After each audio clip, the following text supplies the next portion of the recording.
خب سردار، در جنگ رمضان 40 حالا گذشت، دستاوردهایی داشتیم. از دستاوردهای جنگ رمضان بفرمایید. بسم الله الرحمن الرحیم. در جنگ رمضان ملت ایران، رزمندگان با پشتیبانی دولت و جبهه مقاومت و با محوریت ولایت 7 پیروزی به دست اومده و 3 پیروزی نیمه تمام هست.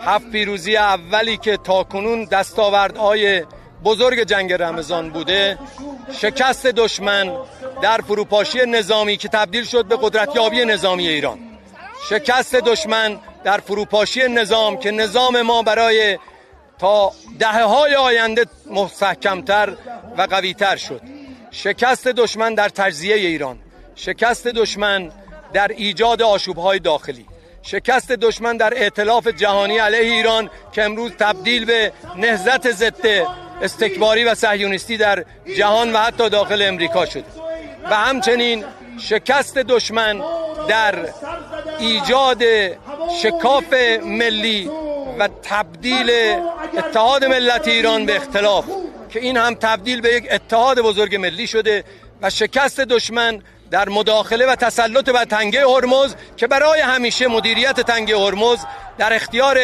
ایران و منطقه باقی خواهد ماند. اما 3 دستاورد دیگه نیمه تمام هست که در میدان رزم یا میدان دیپلماسی با حضور میدانی ملت تکمیل خواهد شد.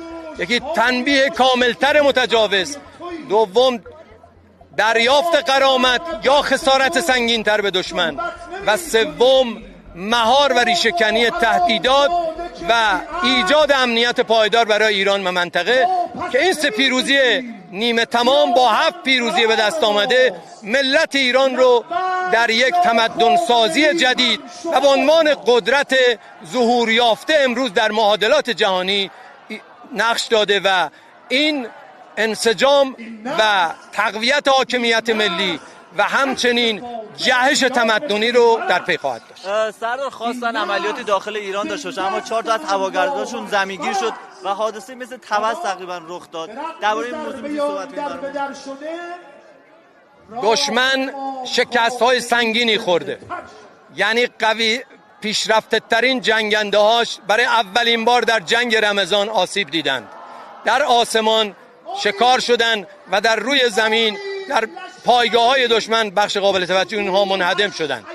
همچنین ترفندهای پیشرفته نظامی با استفاده از فناوری بالا برای تجزیه، برای نفوذ، برای شکستن امنیت داخلی ایران و برای دستبرد زدن به یک سری منافع و ذخایر ایران هم علاوه بر امداد الهی با هوشیاری و میدانداری نیروهای مسلح و مجموعه امنیتی و نظامی و انتظامی و بسیجی به حمدالله خنثی شد و این شکست‌ها در کارنامه ننگین امریکا و ترامپ و نتانیاهو برای همیشه تاریخ باقی خواهد بود. سردار، آخرین سوال بنده. ترامپ گفته تنگه هرمز رو در قرار مال آمریکا بشه، در دست خواهیم گرفت تنگه هرمز رو و اسم تنگه رو باید ترامپ بذارن.